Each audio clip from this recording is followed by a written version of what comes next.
What's up, out the mud? It's your girl Monica, and in this video we're going to talk about homesteads and hospitals. Now, yesterday I was on TikTok and there was a lady talking about having to sell her 10-acre homestead that she'd been on for 10 years. And I sat and listened to it and I was like, wow, right? The thing that a lot of us are striving for and trying to pursue, she's about to let go of. And there was a couple of reasons she gave for it. She said, number one, the homestead dream and lifestyle is her and her husband's dream and lifestyle. Is not necessarily the lifestyle that her kids want, right? Which I get that. Not everybody's into it.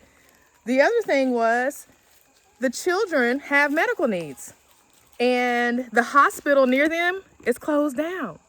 So if they were in need of a medical emergency, they would have to drive, I think she said, a couple of hours in order to get medical care for their kids, which, you know, any parent is not gonna, that's not gonna work for most of us, right?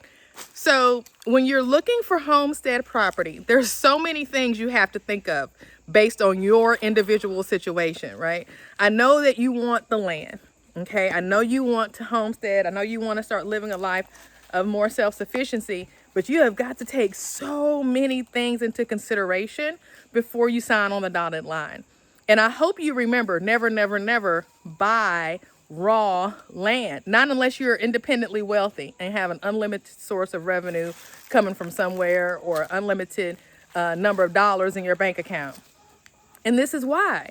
Because if you go out and buy some cheap raw land that has no infrastructure on it, right, you're going to have to spend a lot of money out of your pocket getting things like electrical, plumbing, sewer, or even if you're trying to go off grid, that stuff is expensive, all of that infrastructure, okay? Add to that the fact that this raw land is probably an hour and a half to 2 hours away from a decent emergency room. You're just setting yourself up for the okie doke, okay? We don't want that, right? We don't want that at all. What you want to do is come up with a list of things. Maybe I should come up with a list of things to help you get started. No, you come up with it because you know your situation better than anybody. What is important to you? What must you have? Are you a diabetic? Do you have to, are you somebody that has, have to go get your kidneys, whatever, every week? Are you having, or is there a member of your family that's going to be on your family compound that has these needs? You have to really sit down and think through all of the things and let that determine the geographical radius that you can look within when it comes to homestead property, right? And I get everybody is in a different situation when it comes to that, but it's definitely something that you got to stop and think of. And when I was reading through her comments, because you know the comments is where it's at. When I was reading through those comments, it was like confirmation that the lifestyle has been homesteading and, you know, living self-sufficiently. There's been a little glamorization over the last few years that I've noticed myself.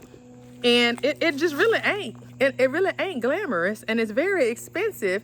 And the folks that are doing it well, shout out to them. But a lot of them have income sources coming from their content that they're creating and all of these things. So one of the things that one of the commenters said and she responded to was that making a full-time income off of a homestead is very difficult to do. Her husband, I believe, is working a full-time job, commuting back and forth to be able to do that. So there is a give and take. Listen, I am in that same situation. Like, I have to work in order to pay for the house. And not only pay for the house, but all of the things that are even more expensive now than they were when I first bought the house, right? And I know you're probably in the same boat. And maybe you don't even have your land yet and you're trying to figure out, well, how am I going to do this? Like, how am I going to buy the land, make sure I'm safe, make sure I'm near a hospital, make sure all of these things happen?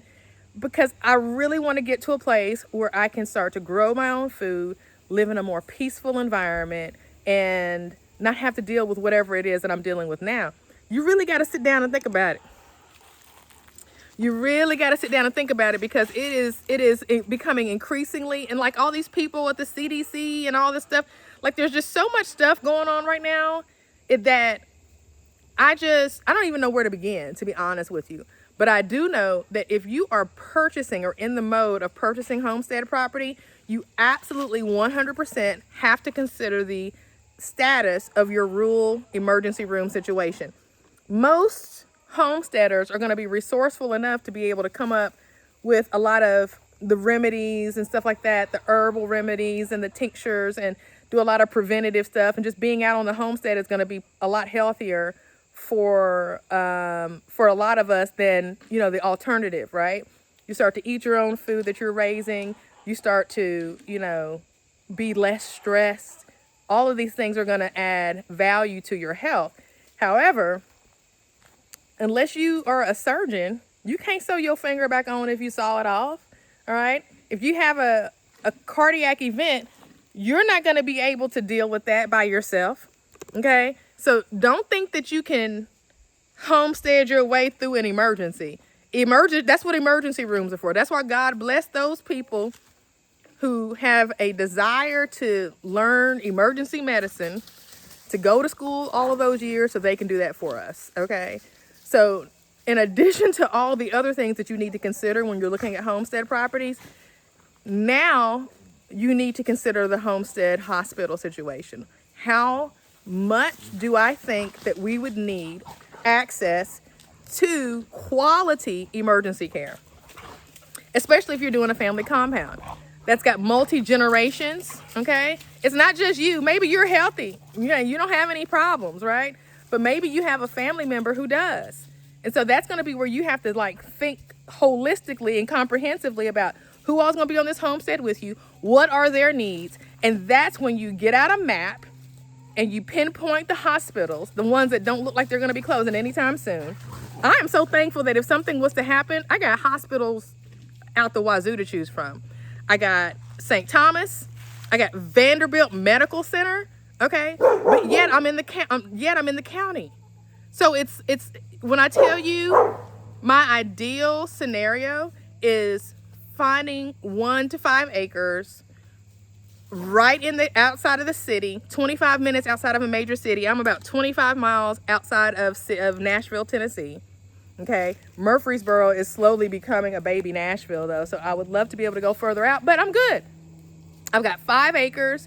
I'm in close proximity to several emergency medical quality. Let me make sure, emergency medical care and quality emergency medical care are 2 different things. Okay, I am within a 45-minute drive of several quality emergency medical care options. Okay, if something were to happen. So before you buy that rural, raw land an hour out in the middle of the woods, right? And if it's just you and you ain't worried about emergency medical care, then ignore this video. This video ain't for you. But for everybody else, you need to sit down with a pen and paper, think about all of this, locate the hospitals, and this is going to help you get narrowed down on your search when it comes to looking for property, okay? So I hope this video helps. Let me know what y'all think, and I'll talk to you on the next one. Peace.